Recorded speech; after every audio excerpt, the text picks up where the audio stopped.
committee meetings to order for February 3rd, 2021, Port Allen City Council.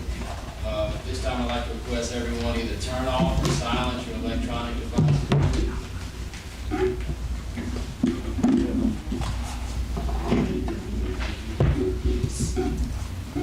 Coach Brian Bass, will you lead us in the pledge of allegiance? Yes, sir.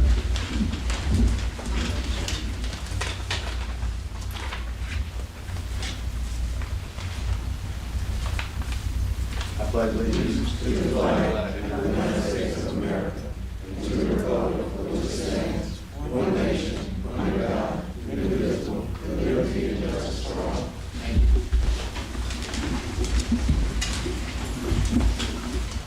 Call the Public Safety Committee in order to establish a quorum. May we have a roll call, please?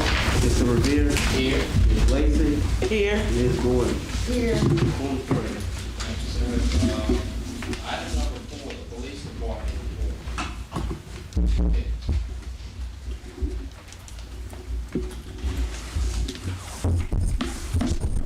Evening, how y'all doing? Mayor Lee and the Public Safety Committee, in order to keep both yourself and the City Council aware of the activities of the Port Allen Police Department, I offer this account for the month of January 2021. Respond to 177 calls, alarm, home business 26, assault 5, assisted Port Allen Fire Department 3, disturbance 21, domestic 2, suspicious activity 7, trespassing 4, theft 7, remaining after forbidden 9, information 3, suspicious person 4, civil matter 5, Port Allen Fire Department medical 10, order of protective custody 4, check person 8, hit and run 5. Incidents by location: northeast of Court Street in LA 149, northwest of Court Street in LA 143, southeast of Court Street in LA 137, southwest of Court Street in LA 144, and south 510 3. Total suspects arrested was 12, traffic crashes 18, and traffic tickets 33. Thank you. Any questions for the chief on his report? Chief, I see you had given us each a packet. Does everyone have? Yeah. Do you want to expound on this, chief, or just for informational purposes? Just so y'all be aware of what I'm gonna discuss later on during the council meeting.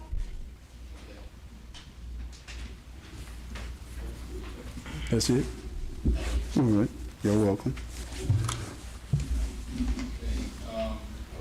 Item number 5, the nuisance violation report. Inspector Gibney. Good afternoon, council, mayor, guests. On the agenda, I was going over the update on 734 Avenue G.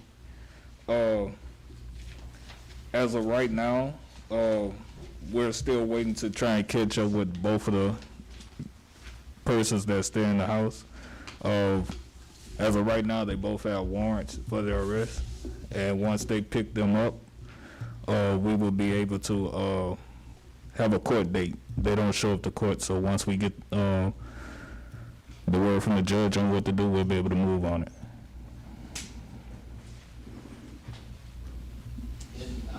It's my understanding that this would be a misdemeanor, correct? Correct. And misdemeanor charges, all they're doing, they're being arrested, they're not being incarcerated. Nah, but by them not showing up for court, I think we're trying to work out something to where they can actually hold them till the court date.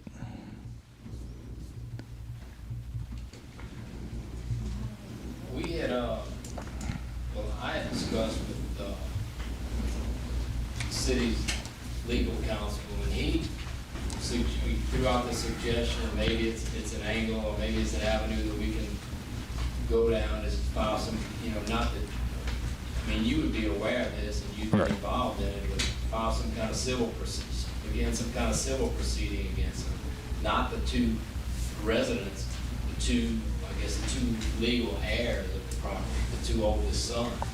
start a civil proceeding. And, because to me, it's obvious what we're doing isn't working. Right. I don't know, Evan, if you want to expound on that, if there's anybody in the audience would like to speak to this. As Lance mentioned, you know, we have tried civil enforcement actions already that didn't go very well. We have cleaned the property and sought reimbursement, and we did get that from the first cleanup of the property, which was good. We have pursued the residents of the property criminally. One of the complicating aspects of that right now, though, is the COVID-19 pandemic. You know, typically you miss the court date, they'll issue a bench warrant for the arrest, and they'll go arrest you and keep you in jail until it's time for your next court date. That guarantees you're going to be at your next court date.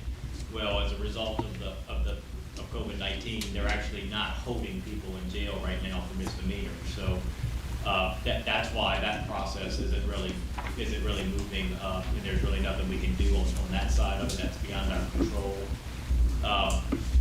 What we have done some very soft research on is exploring whether the city could potentially assert a civil lawsuit against both the residents and the putative heirs of the property, if you will.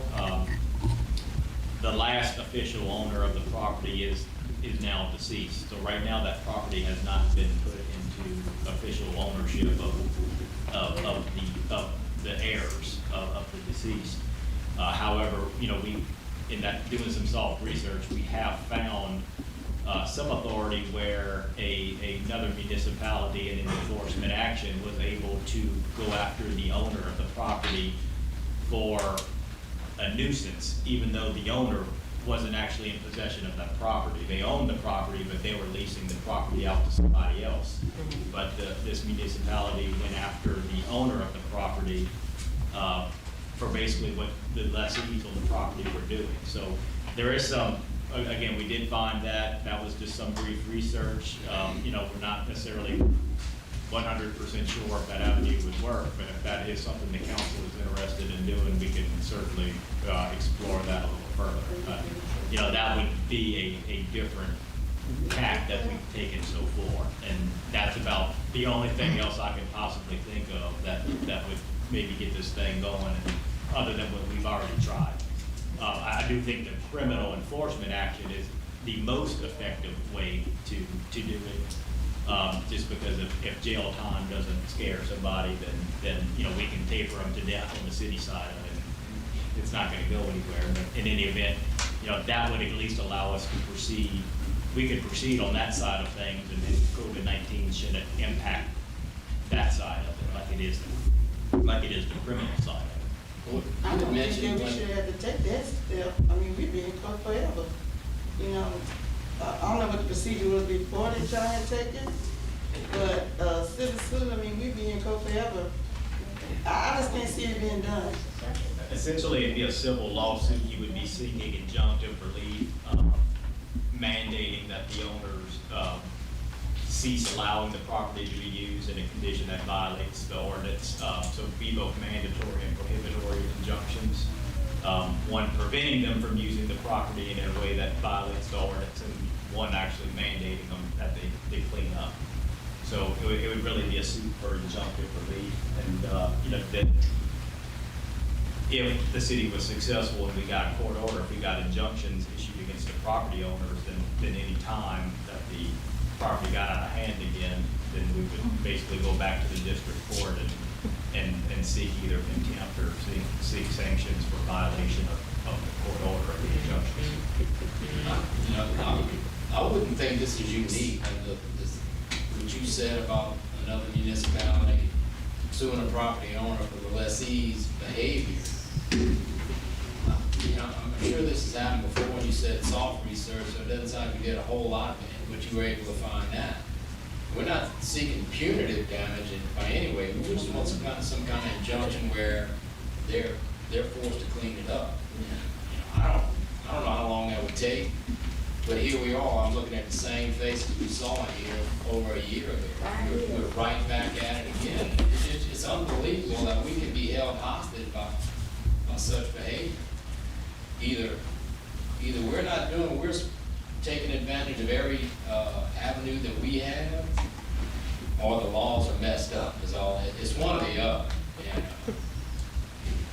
And like I said, there's no way somebody should be able to hold a whole neighborhood hostage the way this has been done. And like I said, here we are, we see the same faces, people from the neighborhood. And this isn't unique to 734 Avenue. You get places all over. I'm sure we could have 100, we could have 200 people up here with the same crime of trashy neighbors. We had it at what was it, on Georgia Street a couple months ago. I see Charlene's nodding. We all have it in our districts. And I just don't understand how we continue to allow it. I understand, I checked by when you sent me the text, and I drove by to see it, and it is a mess. And I know that's an older neighborhood, so maybe, maybe might want the community to come in and help a little, or, I don't know, how it's accumulated, or, I mean, if the neighbors see them, that they bringing the junk there, seem like they should call right then and there, don't wait till it get piled up. Can I speak, please? How We had a shed. long have they had the The warrant for city them? took our shed from us. But ma'am, what you have in front of your house, the shed wouldn't even hold. It's a small yard. And look, every single time they've asked us to do something, we have complied. Every single time. All the way up Let us until hold the they mic. took all of our stuff October 3rd. Excuse me, come up to the mic, please. And yes, I already went to jail for this. They put me under arrest. You're absolutely right. There's no reason to hold us criminally responsible. They put a warrant out for my arrest, my husband's arrest. I had to spend the night in jail over it. That's not gonna get the yard cleaned up. The whole time I was out there with my son, cleaning up the yard, and they came and arrested me while I was cleaning up the yard. So what's the So problem? putting me in jail is not gonna do anything. So I'm scared now to even go outside because they're just gonna arrest me. I mean, like, we've just stopped because the last time I went outside and tried to do anything, they arrested me. So I'm not going out there and doing anything if they're gonna arrest me and put me in jail. This is my question. Why are you accumulating all that? I have 3 kids. My husband has a business. When I sell things, buy stuff, sell things online to make money here and there. And it's a small little bitty yard. We had put it in the back and had a fence up, and they tore the fence down. We had a shed that we were trying to build. They took the shed from us. So And the every fact- time we've cleaned it up and tried to comply, it doesn't matter. They're still coming after us. Let me make sure I'm understanding this. You're buying these items to resell them for gain, for monetary gain, is what you're saying? Right, because I'm a stay-at-home mom. Well, ma'am, that's not working. You are violating. Do you understand that? You're violating an ordinance. Do you understand that? I understand that, but that's not, I don't need to go to jail for it. The punishment y'all giving You me, want us to be more concerned about what you're gaining than. no, not at all. I'm Okay, saying well, I don't you're deserve to spend the suggesting night to go to that you jail need over this. You need to clean that up. I tried, but I'm scared to go out there. Stop buying. Sell whatever you have and stop buying that stuff. If you don't have anywhere that you can put it, that's, it's not gonna junk up your front yard. If you can't put it in the back that's out of sight, then we're just suggesting that you I maybe completely close that business understand. down and look at entering into you another type of I business. understand that. I don't want a junkyard. I did not, I have But any that's what you have. I Whether you understand want it or that. not, that's We what you put have stuff in the for. backyard, and we fenced it in where nobody could see it. Nobody knew anything was back there. They tore down our fence and took everything from back there. Who's on your fence? The city, they shut down the whole city that day. He was out there, everybody was out there, the mayor was out there, the chief of police, I got it all on video. They were all out there, took truckloads of our stuff and will not tell us where it is. We've sent demand letters, took my husband's tools that he needs for work, took a car from me, my husband's truck, just brought it right around the corner. Huh? Was your vehicle working? Yes, it was working, he was doing maintenance on it. So what message did you get from that? I understand your problem. Buy some more stuff. That y'all don't and have very good apologize? protocol, huh? What message did you get from that? That y'all don't have very good procedure at all. I mean, because That we we can't asked where's our control- we stuff, can't and control y'all, the behaviors, 3 city basically, right? officials told us 3 different things when we asked where's our stuff. They just sent us in a circle, and we never did find out where our stuff is. Like my husband's tools. I mean, y'all took our ashtrays, our lighters, our bug spray, our patio furniture, our kids' swing sets, everything. Ma'am, you said you're selling the things, items like that? And not all of it. I mean, that's just some of it. You have a Do you have business an license occupational here? license? It's just. You're in violation again. Oh, God. I mean, are you understanding that you're in violation? It's not all, that's not all the stuff. A lot of it is my kids' things, okay? My husband runs a business. He's got things. See, this is what I'm talking about. When I'm trying to defend myself, you then just like y'all just coming after me for something else. We're not gonna sit here and just listen to more excuses. I'm not making an We've been listening to excuse. excuses from you for 2 or 3 years. That's not true. Yes, it's nothing but excuses. It's not How many excuses. families are there with 3 kids, a working mom, and a working and a stay? Their yards don't look like that. That's excuse. There's no need, there's no reason, no legitimate reason for a yard to look like that, and for neighbors to have to look at that every single day. I agree. I completely agree with I don't you. care what you say. There's nothing you can say. Everything you're saying is nothing but lame excuses. That's all they are. And you say that the stuff for your children, how do they play in the front yard? That's what because I didn't see anything where they can play it. Does anybody, All right. has anybody else want to address I mean, y'all this? just- We're not gonna stay on it all night, so No. we've heard I just don't understand enough. why we're the only We've people heard that. enough. We've Okay, heard enough. okay. Would anybody from the neighborhood like to? I'd like to know when it's going to be cleaned up. They have a warrant for their arrest now? Get everything out. It's been like that for 5 years now. Get everything out the backyard. Good evening.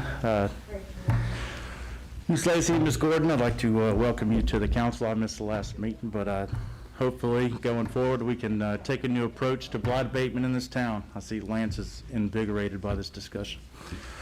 So I would just start out by saying, as we approach the next 4 years, if you wanted to improve the quality of life in Port Allen, you'd take an aggressive approach to blight abatement and nuisance abatement.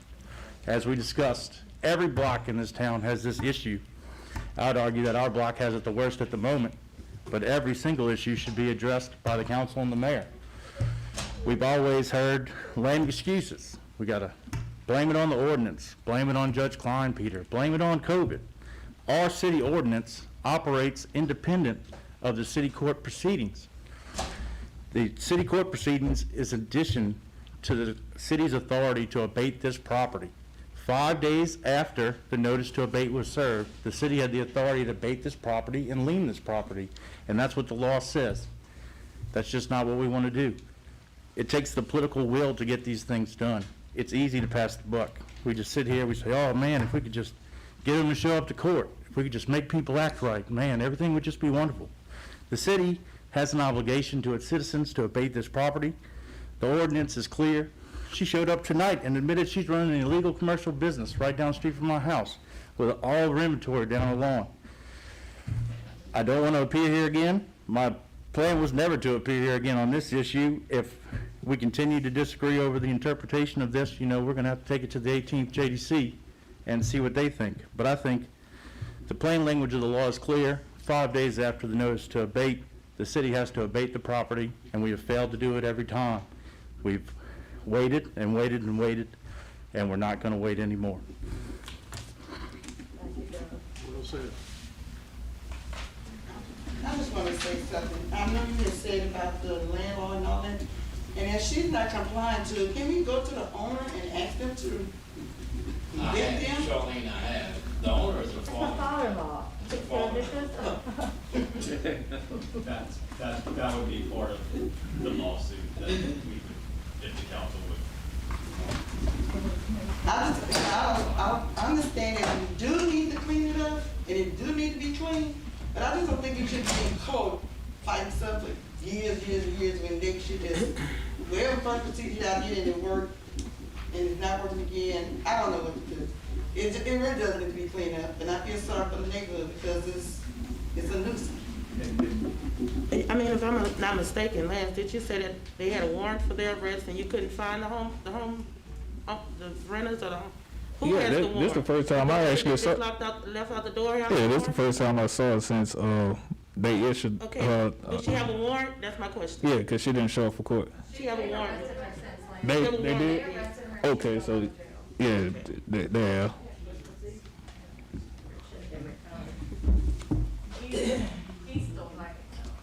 Council, what y'all have to realize is they did Okay. execute the arrest warrant. All they did was, she went to jail, they gave another court date, so I'm assuming she's waiting on another court date. And what you have to understand, council, is that it's going through the judicial process. We can't do anything until that process is complete. If we go over there and take that stuff without a court order, then we'll be responsible, and I'm not gonna do that. Now, if any one of y'all wanna take that step, go ahead on. I'm abide by the law, and it's in the court system, so we gonna allow the court system to take whatever action needs to be taken. What does, It's unfortunate that these individuals refuse to show up for court, for trial, so that the judge can hear the case and make a judgment. That's part of the process. We just have to wait till the process goes through. what does our law say? What is? They are correct. You send a notice and the city has the ability to abate, and we've done that before.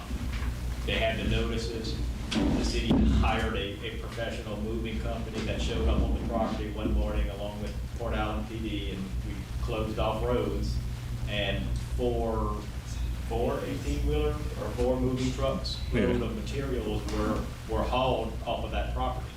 Law enforcement was involved. We did remediate it once.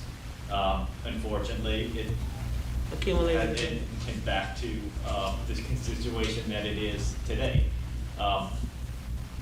We did, so again, it was remediated one time, but there are some risks to the city when we do that. That's not an ideal situation of when we're sending, our city employees on private property under police protection to try to haul stuff away. So we have been trying other tactics, and there's some other financial concerns as well of doing that. That's why we've been trying other tactics, because at the end of the day, we can keep doing this. We can keep remediating it, and then it's gonna get back where it was. We're gonna keep remediating it, and then it gets back to where it was. At the end of the day, we're looking for strategies that's gonna serve more of a long-term solution instead of this cat and mouse game that we've tried before. And I don't want to get into all the specifics on why we have concerns about the city going onto the private property to doing it again. We do have some concerns, and that is why we just haven't showed up again and forcibly and physically hauled off the property. It seems to me like, And what's concerning me too is just the illegal operation that's taking place there. That seems to be, maybe can hold a little more weight there with this, that she's running a business illegally. That's right, there's, the remedy is the same, at the end of the day, if we get rid of the items, then, there is no business there. But you are right, there's issues of whether if it is a commercial enterprise, whether there is an occupational license. There's an issue of whether you can legally run a commercial enterprise in a residential area. In addition to that, you just have the violations of the ordinance itself, the nuisance itself. So there are multiple legal issues. Again, about the only thing that we can come up with as just an avenue, another way to try to get this thing resolved and get it moving again is to explore the possibility of filing a suit against the people who own the property or who will own the property one day, because the people who are in it right now, they don't own the property.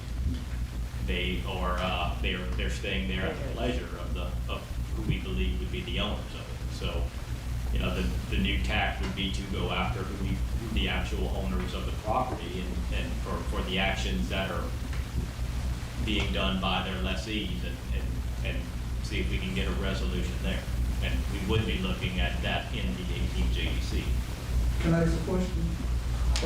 When y'all went the first time to accumulate all this stuff off the property, and you said that it was like 4 truckloads of stuff that was hauled off? And after that was taken, she accumulated more stuff after that? It's been over about a year and a half. 6 weeks later, just like it was when they hauled it off. stuff before you can get the truck to the town, they shoot their back and they go out and pick up all the garbage, all the people put out in their yards and everything else, they ain't making nothing.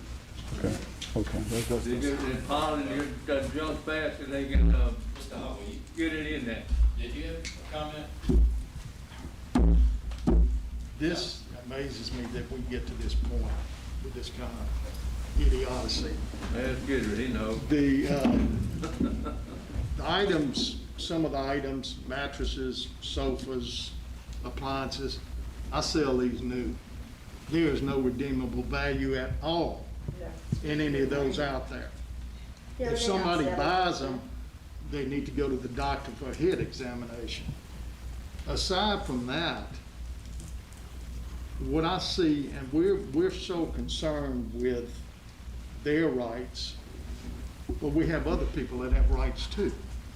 And the people that live on side of them and around them, you are affecting their pocketbook. You're affecting their property values, because who in their right mind would want to relocate to Port Allen and walk down that, come down that street and say, this is a great place to live, when you have to live on side that kind of slop? So it seems to me, the other people there, their rights are being violated. So where do we consider that? They've lived with this for, how long has this been going on? I mean, this is like the calendar turning over every year. And it's just ridiculous. There's no occupational license. There's no redeemable value in those items, and I can attest to that. So where do we go? So we go to a court system that goes at a snail's pace, while these folks live on side of it some more. Now, not only that, with the South Louisiana weather, you're providing a haven for rodents and things like that. Don't tell me, I'm gonna tell you, have you ever seen a mattress cut open? I have. It's a nasty sight. Well, all that's in that kind of stuff. And so we're gonna look at the neighbors and say, you don't matter. You don't have any rights. So we have to just go through the snail's pace of a court system. Do I have an answer? I don't have an answer, but the only answer I know is it's got to go. And it needs to be immediate. And you're saying we want to take that off? Hey, My concern is for the children that live there. You saw that they footage this time? My heart goes out to those students. well, it goes out to the kids, it goes out to the neighbors. This has been an ongoing problem, and it seems like they thumb their nose at us, and they're playing the card. That's just my I opinion. have one question. What good are the ordinances if they're not enforced? That's a good question.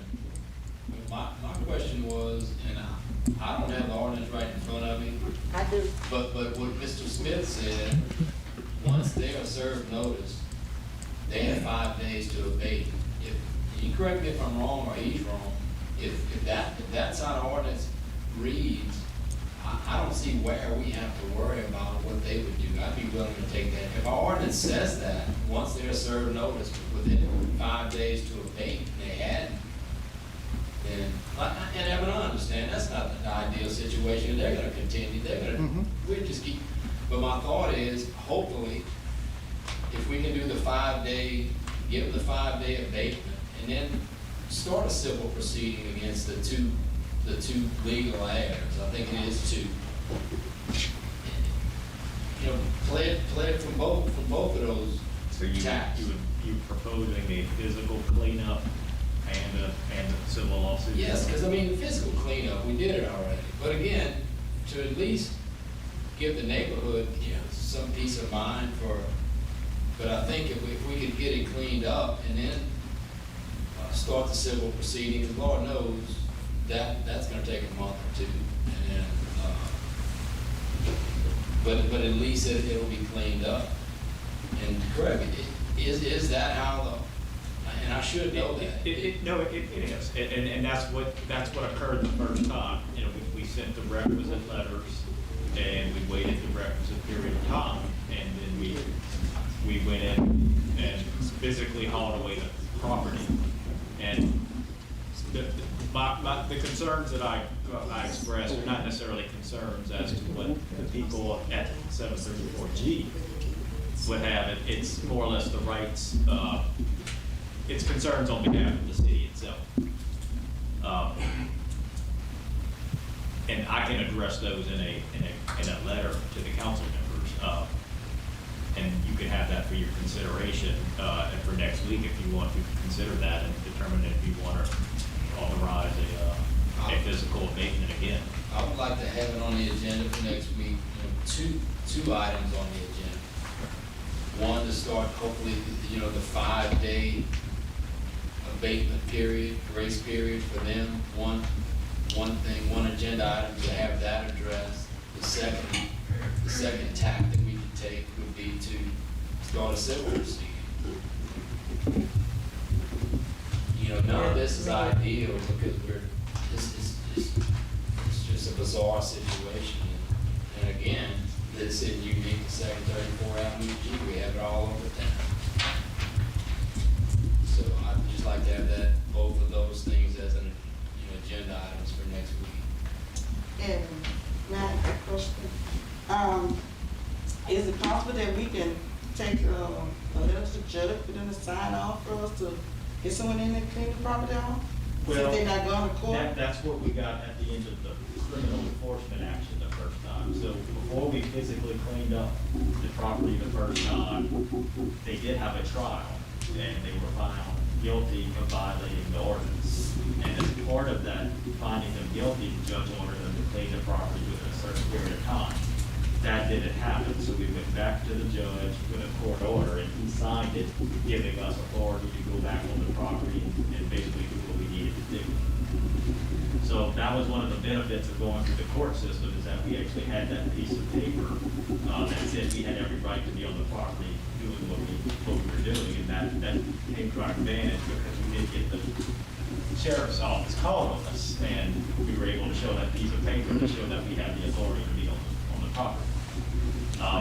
So if we don't have that's been one of the unfortunate side effects about the pandemic, because they missed the trial date, they're not putting them in jail right now. So because there hasn't been a trial date, there hasn't been a trial, they haven't been found guilty, and so we haven't been able to get that piece of paper. But if we elect to go the civil lawsuit route, we could request a temporary restraining order at the same time that we file the lawsuit, and we could request preliminary injunctive relief. So it is possible that we could get a court order signed at that point in time, mandating that they take certain actions, and then we can see if we can get in where that doesn't happen within a certain period of time. The judge will give us an order allowing us to clean up the property. And again, I'm not saying that we actually need that court order to clean it up, because the ordinances do allow it, but it certainly provides a lot of protection for the city itself. But essentially, that's what the ultimate goal with that civil lawsuit would be court orders, basically prohibiting them from, at any point in time in the future, from here on out, not just at any given point in time, but from here on out, preventing them from allowing people to use their property in a way that violates the ordinance. I mean, they have to be so specific that you're not even allowed to bring anything onto your property anymore. I don't know if the court would exercise some kind of supervision over the property, but that would be ideal as well. We could get the court to essentially keep the case open, and that way, any time it gets out of hand, we can simply go back and get them from contempt or seek sanctions or something like that. Again, that's the avenue that we're looking at right now. If the council is so inclined, we can do some more research on that and try to lock that down. But that is an avenue that we have not explored yet, or that the city has not taken.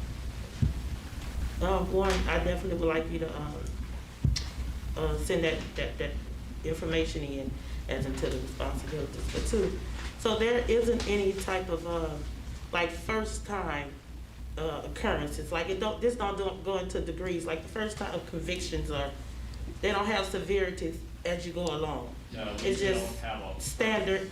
We don't have like a Well, first. that's probably what we need, some offenses, a system like that, where Yeah. it end up being some jail time. Yeah. And maybe, that'll wake them up a little bit. Well, but we can't get them into court for the trial. That's been done because of the pandemic. That's been done. Okay, They made it here tonight. yeah, yeah, we'll figure it out. Theoretically, were you through the preliminary? Yes, yes. Theoretically, this process timeline, because I'm sure these folks want to know. I want to know. Just an estimation, I know it's a guesswork. If the council approves next Wednesday, I mean, we could immediately begin drafting the lawsuit and getting it filed. And if the court grants a temporary restraining order, that's signed immediately. Now, at the end of the day, a temporary restraining order is just a piece of paper. It's an order from the court. It's a piece of paper. It says if you violate it, there'll be consequences. So I just want everybody to understand that, that it's a piece of paper. It will automatically provide relief, but, there'll be a step in the right direction on it. But that's why I suggested a two-pronged approach next week. Start the 5-day abatement period. After we vote on it next Wednesday, however that vote goes, and then also start the civil part of it. That way, hopefully we get it clean, and if the civil part of it does what we're hoping it's gonna do, To keep it that way. to keep it clean, to keep it clean. So, again, if there's no more discussion, we've kind of beat this horse for a little while.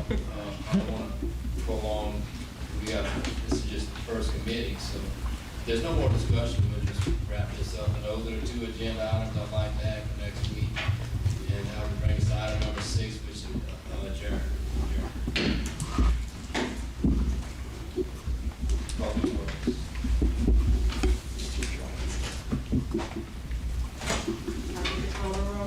Yeah. Call to order.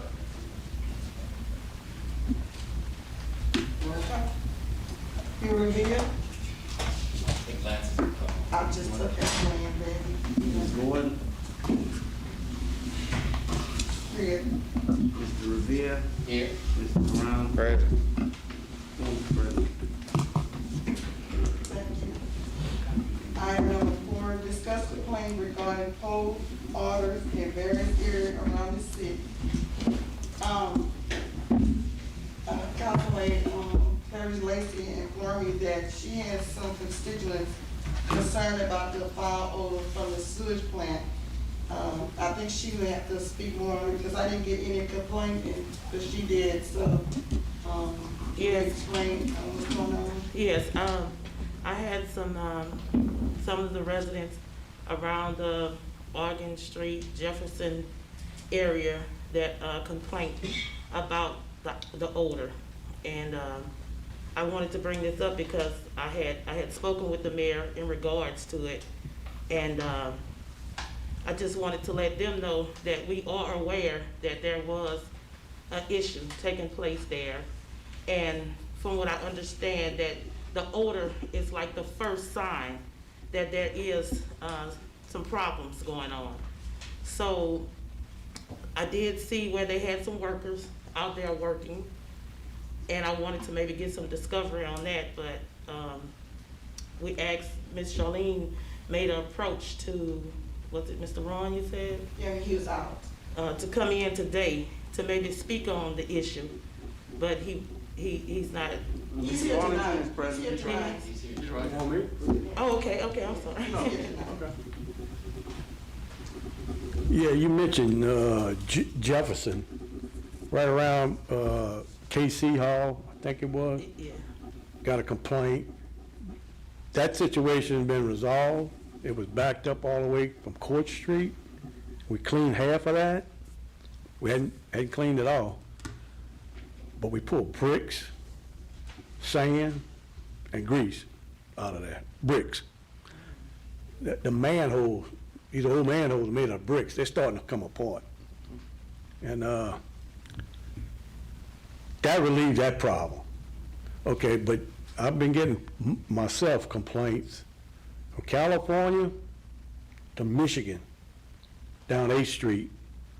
Now, the thing is, and I got a little map here, the sewer runs to the east on those roads off of 8th, only about 3/4 of the way to the next block.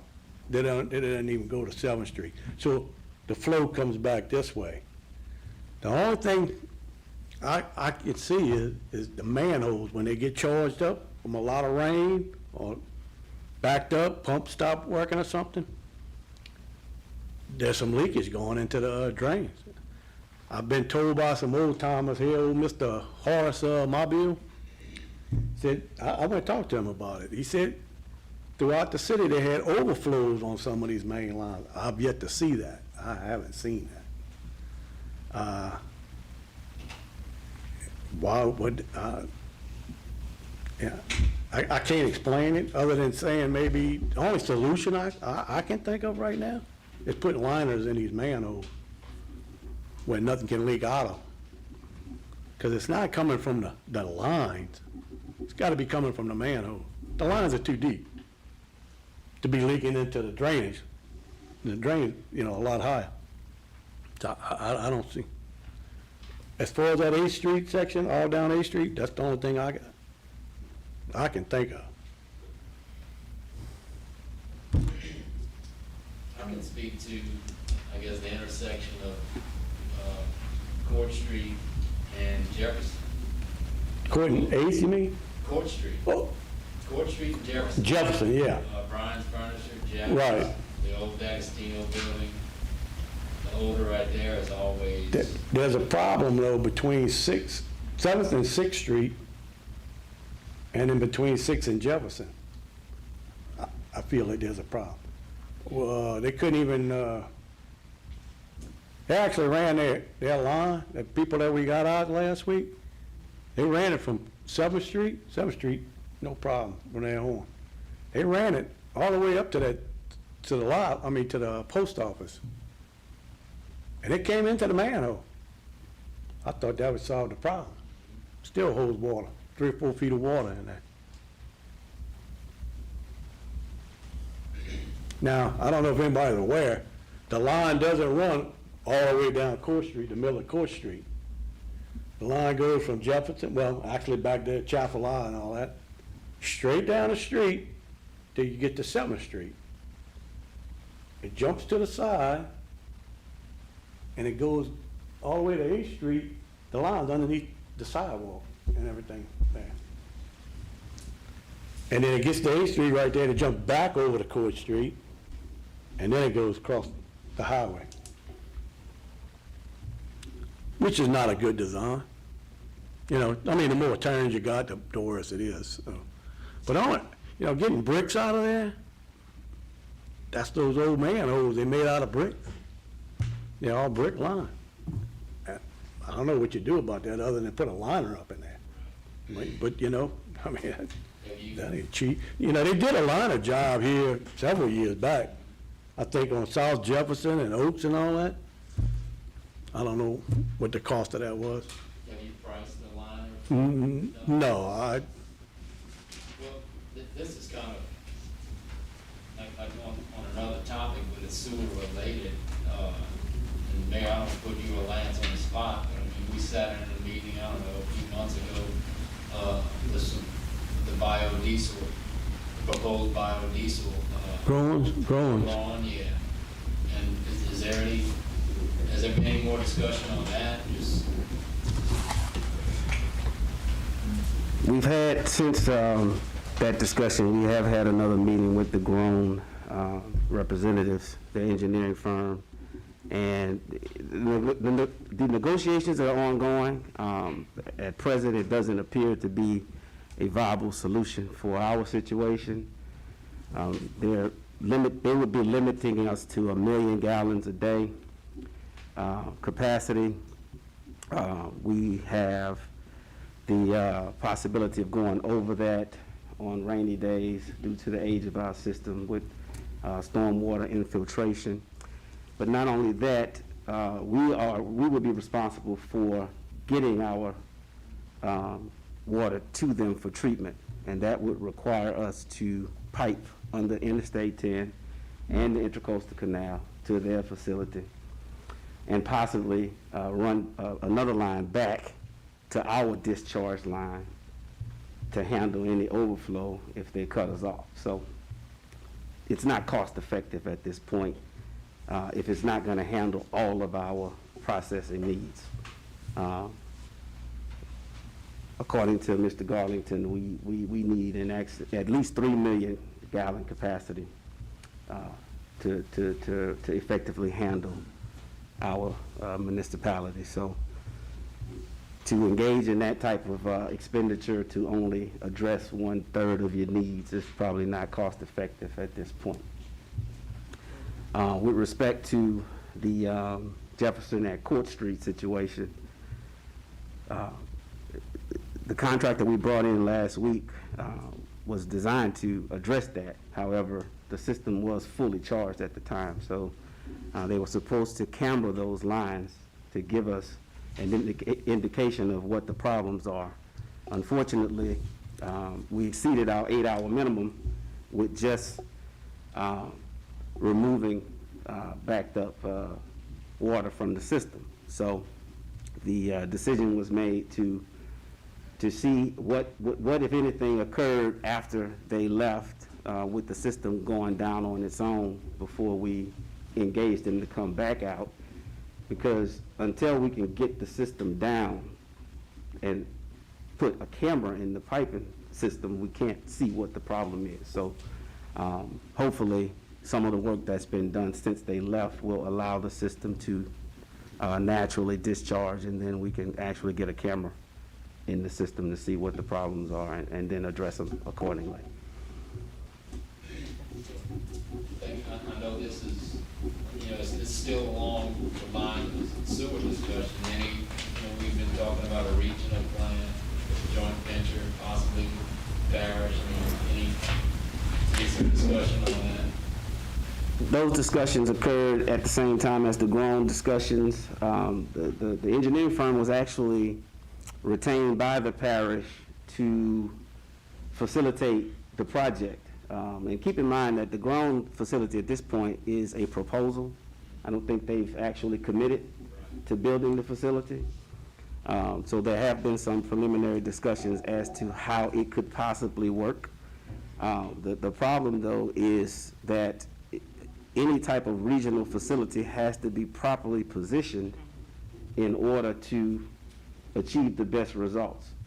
And the bottom line is the bulk of our system is on this side of the Intracoastal Canal.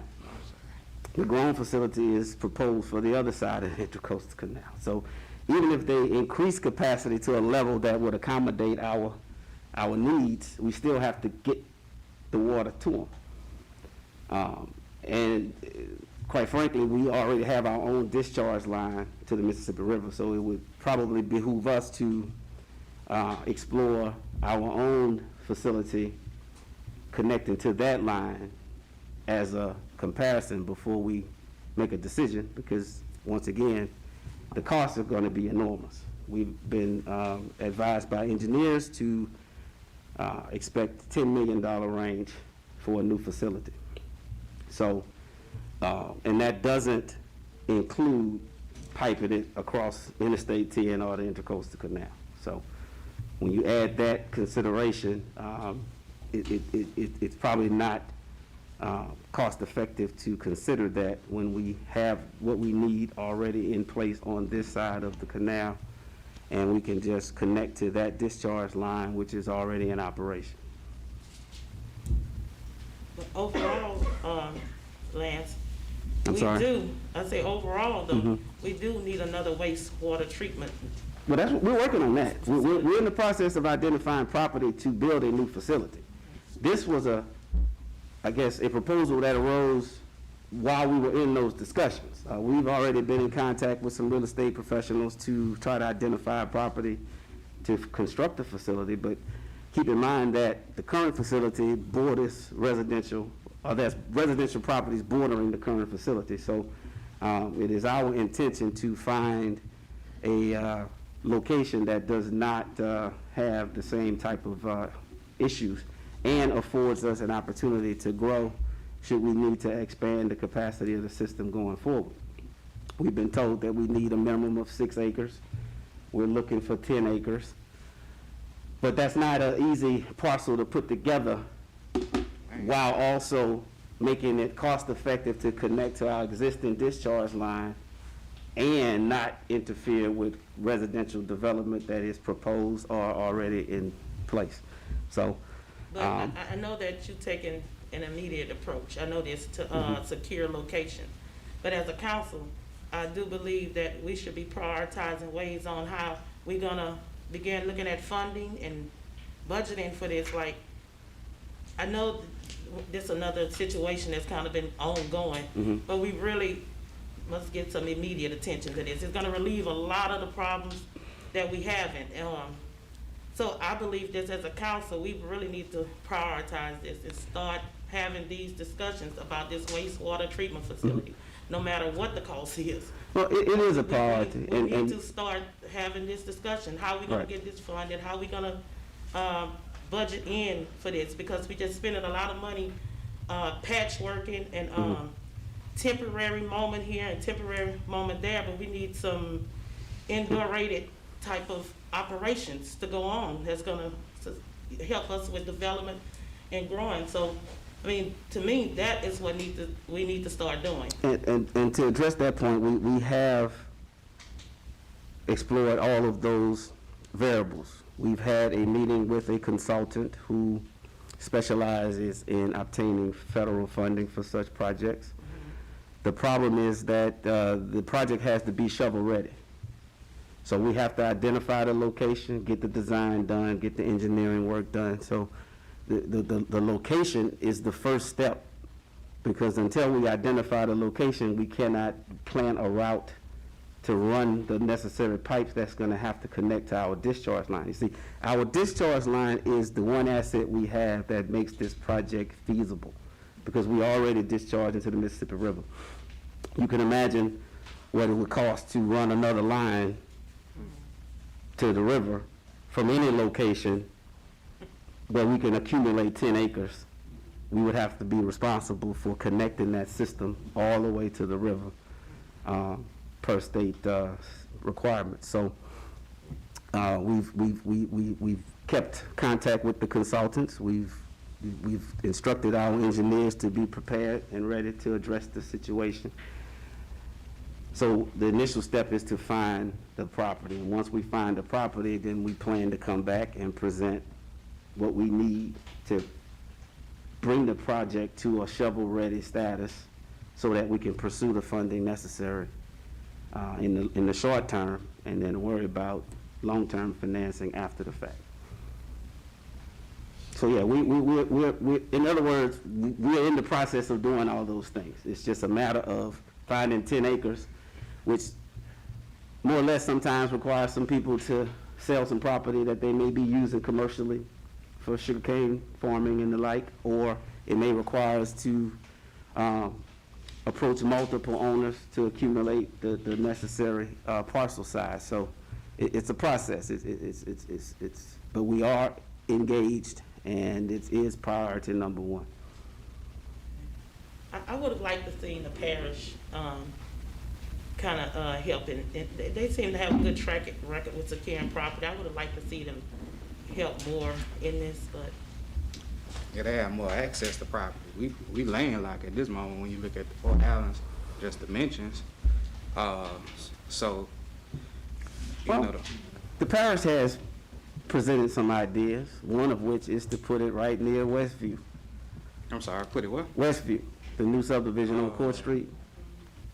I think that's gonna seriously affect the development of that project if you put a sewer treatment facility within a few hundred yards That's part of where you want to put 200 homes. And keep in mind, we're talking about a large facility here. I mean, we need a facility that can handle 3 million gallons today and also be expandable to 5, 6, maybe 10 million going forward in the future. So you're talking about a 10-acre facility. So, location. It's best to run somewhere like along the interstate line where the water could, where We, it could. we are exploring any and every possibility, and we've identified some parcels. Some have been not located where we would like, and others have not been the size that we need. So we pretty much exhausted the available acreage that's within the city limits. So now we're expanding outside of the city limits and also trying to maintain proximity to the current line.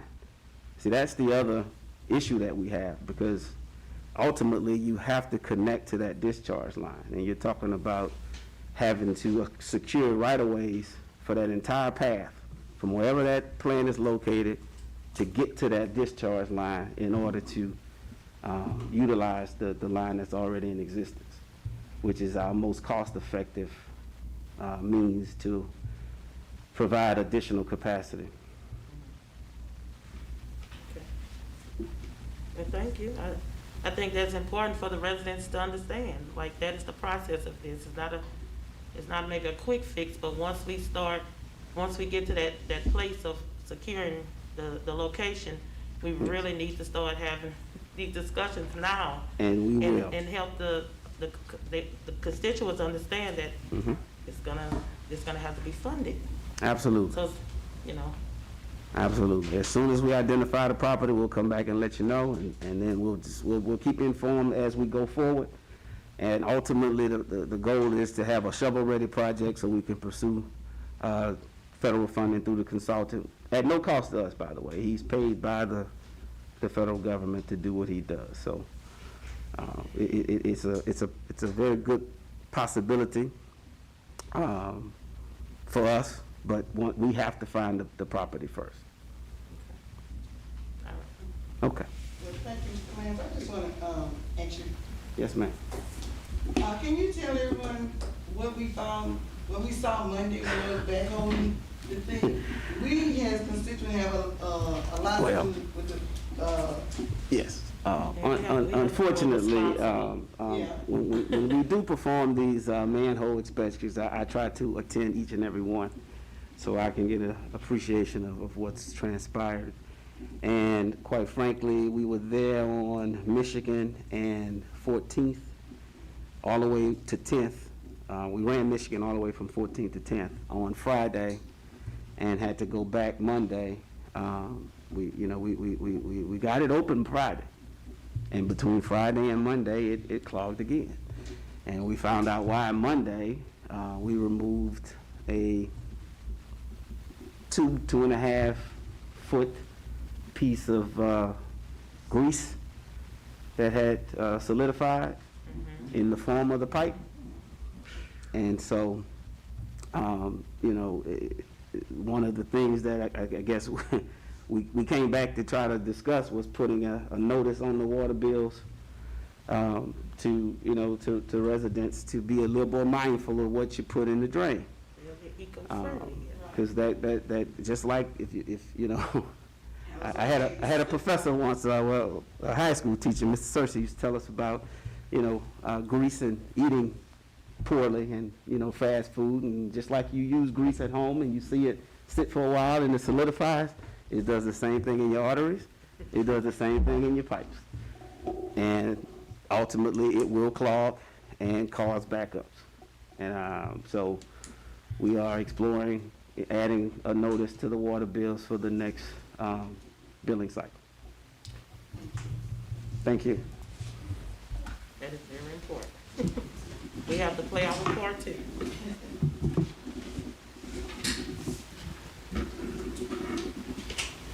any other discussion?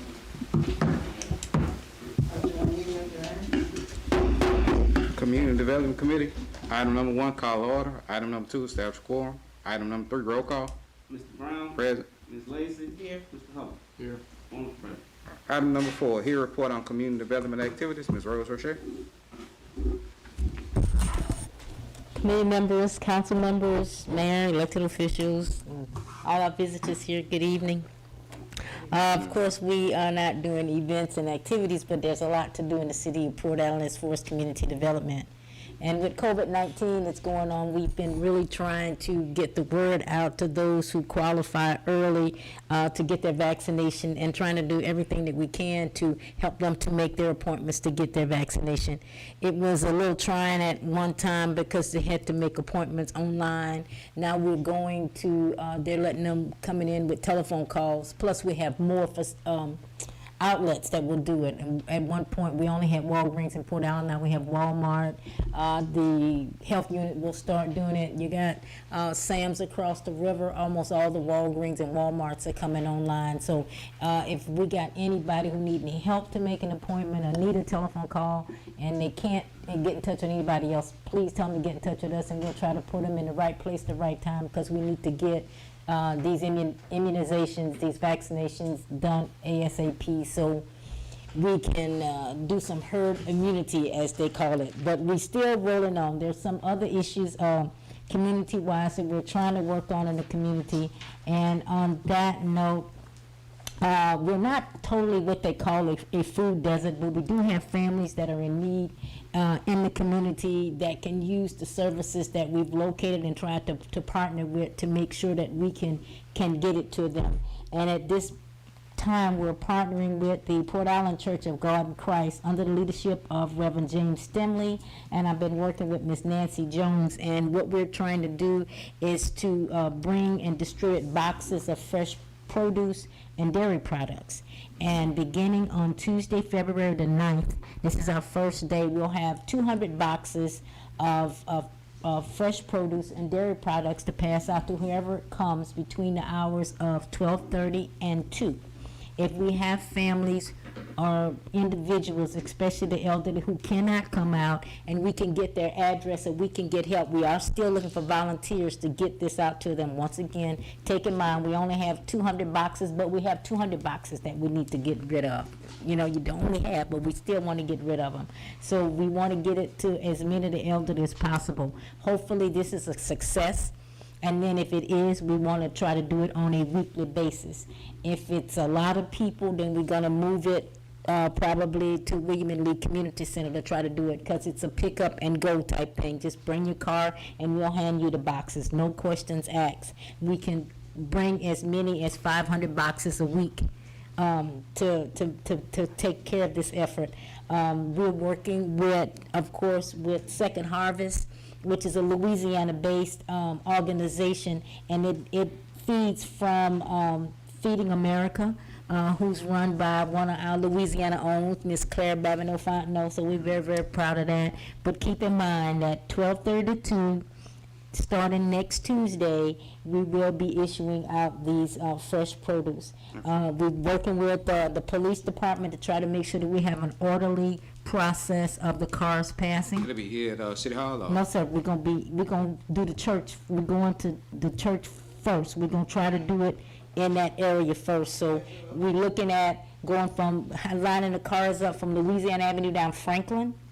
You pass by, we give you your box, you take Rosedale Road and go. Which church? Church of God in Christ? Yes. What is that? On the corner of Rosedale. Yes. Oh, okay. Yes. That's, Yeah, but we got the back. We got the back. We see, we're handing it out. You don't have to come in. right, but I was just trying, I know where it's located at. Right. There's no parking or nothing. No. So. So You said we're gonna have to come up Franklin Street? and come up from- Louisiana to Franklin, that side, we're gonna hand it out from that side, and then you take Rosedale and keep going, okay? And so that we're gonna try to see how that works out, and we talk with the police department. That's what our initial thing that we're gonna do. We still need volunteers, and if y'all got anybody that you know that cannot come out, any councilman, anything, want to pick up the boxes for them and try to help us distribute, or you know people that are going to help, we need all the help we can, and we think this will help alleviate some of the issues that we may have with trying to get fresh fruits, vegetables, and dairy products, especially to our elderly and our young people in the community. That's kind of, we can't go partying right now, but we can try to feed everybody, and that's what we want to do. February the 9th, I think the schools are closed. You might that's could a get, Tuesday, they you closed. might could get some community, there's some community service hours or Okay, something. okay, then I'll give them up. In fact, I got to go by the school Basketball. Friday. I'll put that out there. Maybe Coach Bass can help me with that. He'll be up here next week talking about his project. So I think he can help me with that. So any help that we can get. So anything else y'all think about? That's kind of what we on, trying to get everybody, and they need. We talk about fresh fruits, fresh vegetables, and I think with the dairy, they got a milk truck that's gonna come and give out those type of things that we need. I'll get the word out right now. Yes, we'll have the flyers in the morning, and we'll start distributing. So I'll give anybody who wants to get flyers to get them out to give you a call. Thank y'all. Any other questions? Thank you, Ms. Rose. Item number 5, update on 14th Street Restaurant Project. I put this on the agenda, just wanted to get an update to see where it's going, so.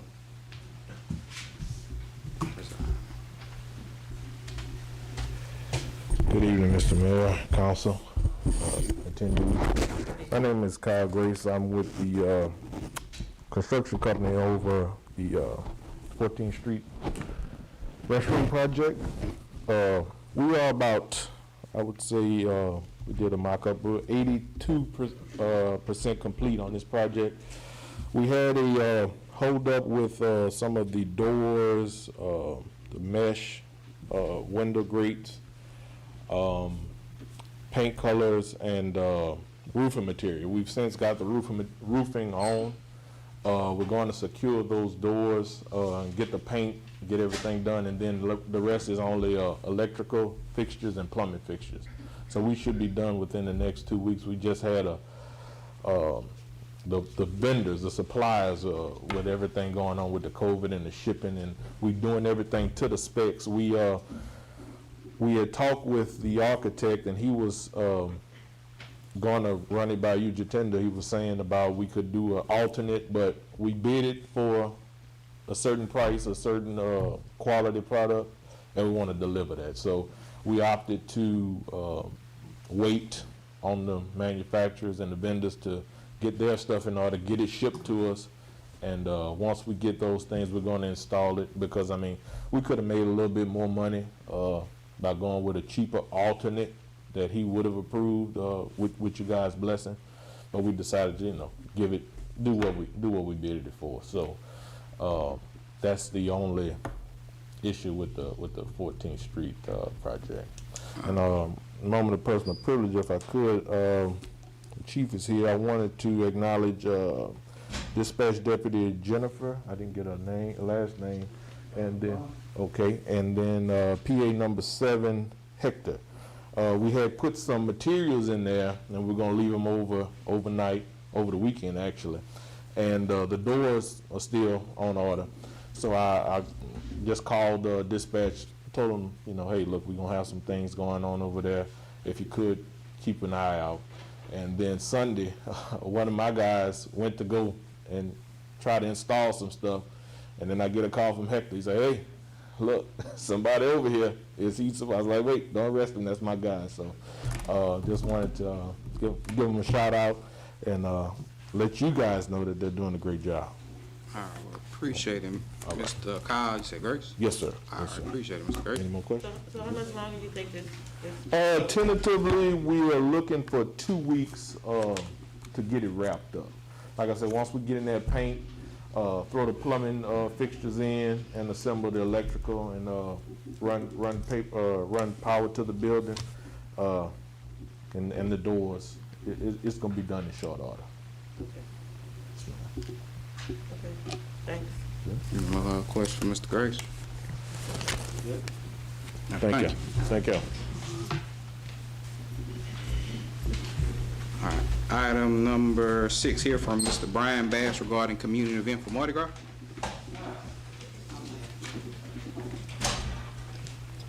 Good afternoon, Council, Mayor, Chief.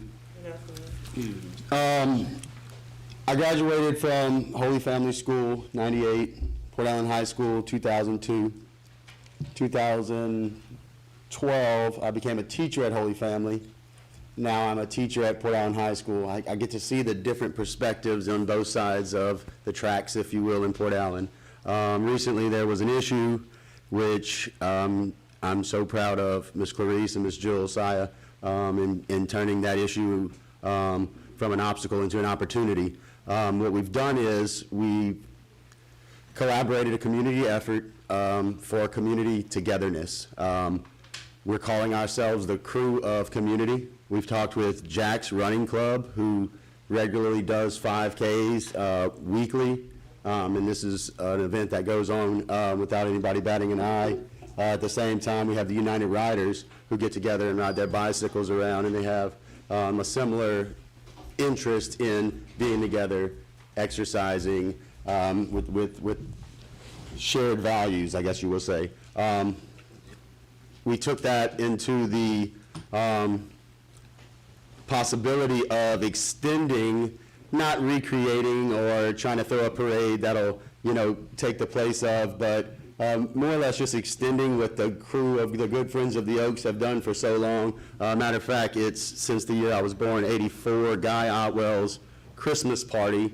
They turned into a Mardi Gras parade. The next year, every year of my life, except for this one, I will have gotten to celebrate this the Mardi Gras, and I just don't want to let it die. I think this is a great opportunity to take bikes, walking, running if you're into the racing thing. I'm not, but I can see the value in it, and I can see that no matter what you look like, your race or your gender or your financial background, that's something that we all have in common. And I think it's a great opportunity with all the separation going on in our nation to take a time to spend some time celebrating. And that's pretty much what we want to do. I have a route that would take us from the Oregon and Jefferson intersection down to Louisiana, across the tracks to Eddie Payne, loop around down Oregon, back down 10th Street, back to Louisiana, so we're crossing the highway at the same place twice, taking it back down to 4th Street, which then turns to Cherrapin, 3rd Street, looping around on Rosedale Road, back down Jefferson, and finish where we started with what we started in mind, from one community center to the other community center with our entire community. I'm not asking for anything other than a blessing. We're going to do this either way. I would love it if you guys would participate in it. That's all I have. Coach, I appreciate you organizing this. It's kind of happened just like that, because we're talking about, 10 days from now is when it's coming. Sure. Yeah, so I appreciate the work y'all, Clarice, I know you're involved in it, Jill, appreciate it. I think it's a great deal, and I'll be out there. I don't run a truck that I can cover 3 miles. Yeah. Appreciate it. Okay. How far is that? It is a 5K. I think that's kind of the trending now, kind of runner's kind of goal for the lowest level of runner, I guess. Then it goes to 10Ks and marathons or whatnot. There is a shorter alternate route, which we're suggesting that if you want to just kind of be a part of it and just see it, you can start at the museum, take Louisiana across the tracks. You can loop Eddie Payne if you want. You can take Oregon if you want. You can take Louisiana just straight back. And we're all going to meet back right around the museum, the community center. The thing behind the museum kind of was more or less because, I don't know if y'all know this is 25th anniversary for Miss Rose Roche's Zulu Queen Award. And I think it was just such a great honor that I think it would be neat if we could stop in and just, I know there's a exhibit at the museum there, and maybe you could, tie it in. But again, like Hootie said, we started it late. We tried to get it as good as we could, but we realized that the bigger it gets, the more likely it will get shut down. So what we're trying to do is we're trying to start something that we would like to see add to the Mardi Gras parade, but not replace it in any way, just pay homage to that great tradition that it was, and add to the fact that our city is one of the best around, and we want to hang out together.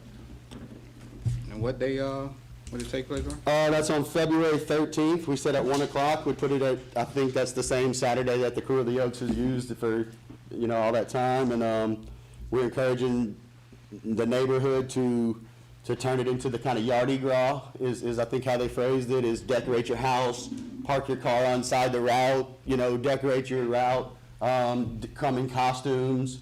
We talked about the idea of having some fun run powdered little buzz, you know, all socially appropriate, because we're gonna start the distance from Oregon Street all the way to Louisiana when we say go. So there'll be a block of spacings, or at least 2 blocks of spacings between go, and then some people will run and some people will walk, and we know we won't all stay together.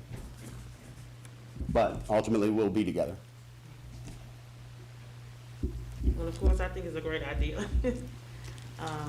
It's long overdue to bring some unity in our community, and by whatever way it came through. I just see a lot of heart and commitment into it to make it happen.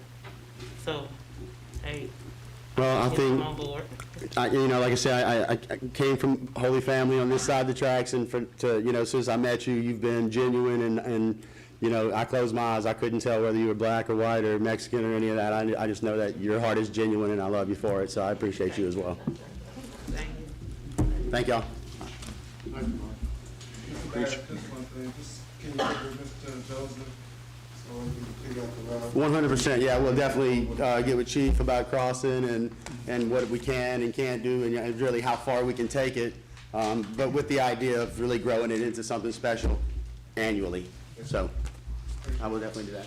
All right, thank you, Mr. Bass. Item number 7, adjourn. Call the Personnel Committee in order to establish a quorum. Could we have a roll call, please? Hubble? Here. Gordon? Here. Mr. Revere? Here. Quorum present. Item number 4, Chief Hicks discussing upcoming police department reorganization. Good afternoon again, Mayor Lee, Port Arthur City Council. Council persons, I would like to present my selection of 2 full-time post-certified officers that I requested in January's meeting, now that the hiring process is complete. My provisional hire Officer Nolan Duhan to become a full-time permanent employee with a pay grade of 112D. And also Officer Jana Schutz with a pay grade of 112D also. She will fill our second detective spot. She is one of the employees that left under the previous administration that had worked here for approximately 6 years, and we would love to welcome her back. Also, to make this professional hire for Patricia Tanner as a part-time crossing guard, a permanent hire at the pay rate of $9.47 an hour. I would like to ask for a budget amendment to purchase 1 vehicle. The packet that I gave y'all is a state contract quote that I secured. It is for one Dodge Durango. This quote is for the unit, which is $32,913.94. The unit will still have to be outfitted with a radio, laptop stand, lights, and other equipment totaling $9,495.55, and striping the interior totaling $375 for a grand total of $559.49. My third is speed humps. I would like to ask you to consider the installation of speed bumps to be placed across 12th Street about 100 feet from the stop sign and eastbound and westbound on Avenue G, near the 12th Street intersection. We have had numerous complaints and wrecks at this intersection of 12th and Avenue G. And also on Franklin Street, which is a one-way, we have had several complaints of speeding and vehicles driving the wrong way on the one-way street. I would like to have 3 placed on the roadway in separate manner. I have attached several quotes of the lowest cost bump and have spoken to Mr. Bruce Bass, who stated they could be easily put down and removed if needed. And my last is I would like to discuss in an executive session the restructuring of my department and to let y'all all know my plan for how I'm going to reorganize the efficiency of the department. Chief, provisional hires, you're going to be presenting those for you for formal approval at next week's meeting? Yes, sir. Chief. Yes, ma'am. Here you hired James Street for detective spot, the second detective spot. Who's the first? Who's the one? Detective Reve Smith. Reve Smith? Yes, ma'am. Okay. And also with the speed bump, Do you have to get the neighbor consent for these, speed bumps? I know y'all probably all familiar with Mr. Cradle that lives in that area. Mr. Cradle, he lives, if you're coming up 12th to Avenue G, approximately maybe 2 o'clock, he lives on an angle right next to that stop sign eastbound on Avenue G. He has showed me video of cars coming through there, running the stop signs. He had video footage maybe 4 weeks ago of a car coming down 12th Street southbound and went through the stop sign, and by the grace of God, they didn't hit that. There's a fire hydrant right there, and I don't see how they didn't hit that fire hydrant. And the car ran into that fence, which is a servitude right there, and it's a bad area. But if they speed and they hit that speed bump, you might have one too.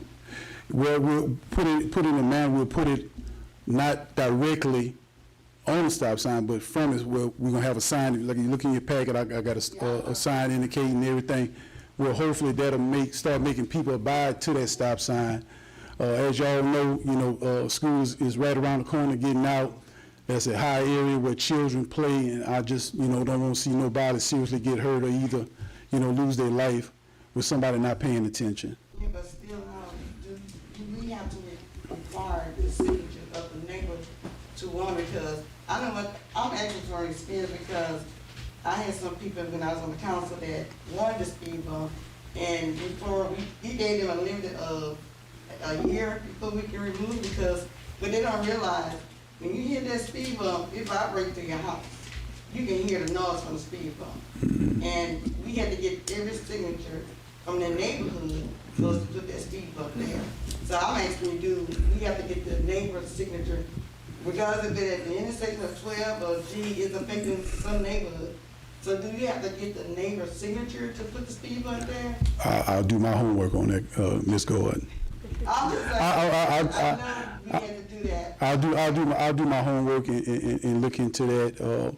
Call around maybe to the neighboring cities if Bruley or Addis has them. What process they had to go through in order to put that down. Did they need consent from the homeowners that live along that street to find out if we can go through it? I was a homeowner neighbor. I was sure tell you not to put it in front of my house because of the noise, the vibrating of it. Now, if you do the sink kind, where you just get the road, I really don't recommend that because, like I said, someone's speeding, they hit it, the air blowing up. So, I'll look into it and see if you need to get the neighbor's signature, because I know at one time we couldn't put it down, and all of the neighbors agreed to it. I'll do my homework, Ms. Gordon. I tell you, you're definitely gonna start something here. Yes. Because, they've been asking for it on a couple Maryland Street. So, John? the school road, that's what, they need to do, on 14th Street. Any experience from I'm not aware of any. I'm with Chief. I think it's worth taking a look at just to see. My gut tells me is that there's probably not an actual requirement that says you have to have property owner approval, but it may be something that when the parish was looking at it, they wanted to make sure the whole community was on board before the parish would sign off and actually do it. We can certainly take a look at that and see. And remind me, I do not want it in front of my house. And the other thing I got to explain to the chief, speed bumps is a good deterrent, but it also is an expense and liability. The other thing, if you notice, the second and federal park on 4th Street, you got speed bumps. Yeah. And everywhere you get that speed bump, the garbage trucks go over it. When you come back on the other side, it damages the road, it causes potholes, and that's what you was referring to. It's gonna make violations, it's gonna cause failure in your road system. So those are heavy trucks that's loaded. The other thing, I got so many complaints about speeding in different neighborhoods. When you start going, I got at least 6, 7 locations right now. You got Key Biscayne, Key Largo, Melissa Drive, Avenue G, Louisiana Avenue, all those streets, then having complaints about speeding. Once you start at one, you're gonna have to And I think address that's all because of the distance from one end to the other, and it's straight, you know, so they think it's a freeway. I see speeder every day on my street.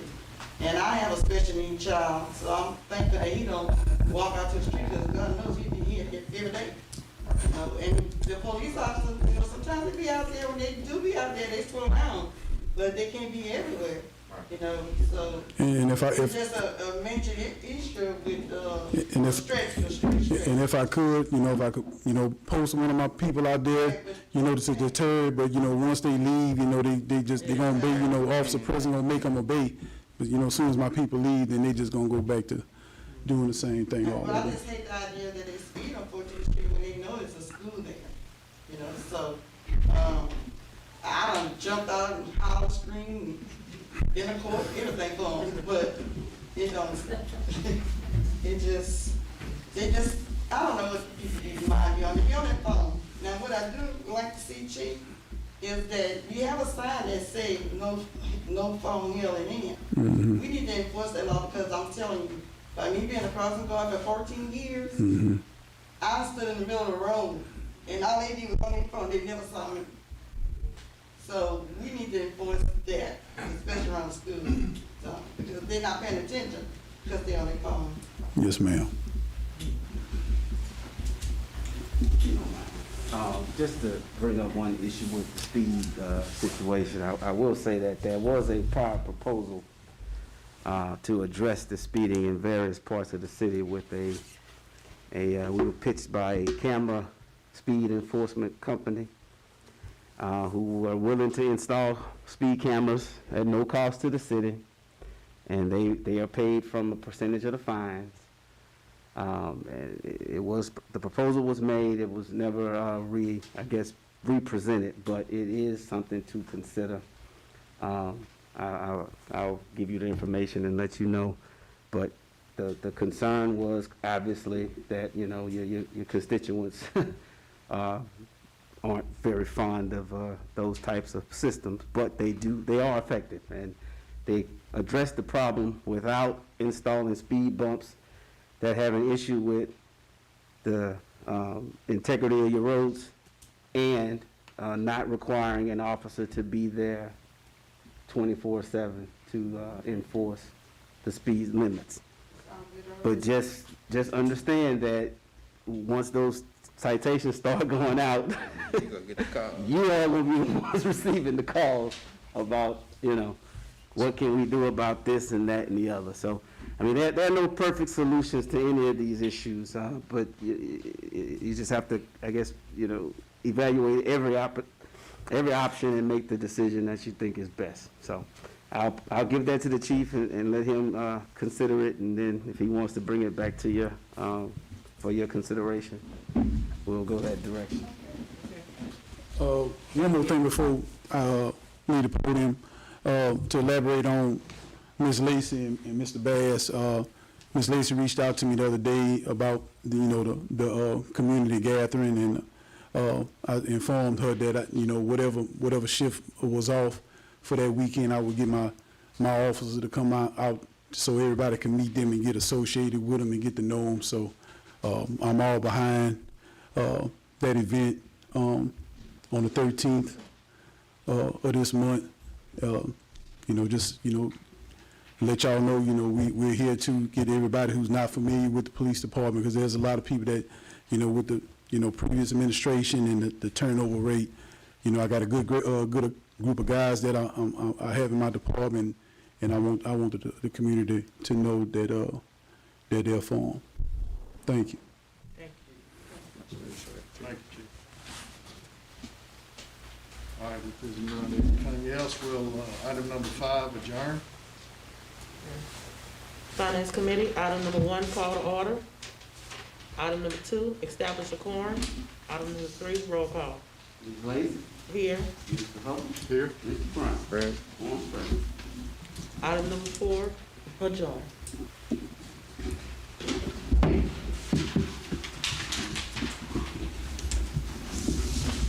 All right, good evening, council. I'm gonna make this brief.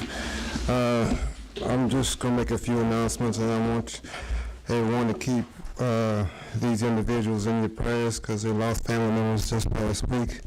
Mayor Slaughter lost her son.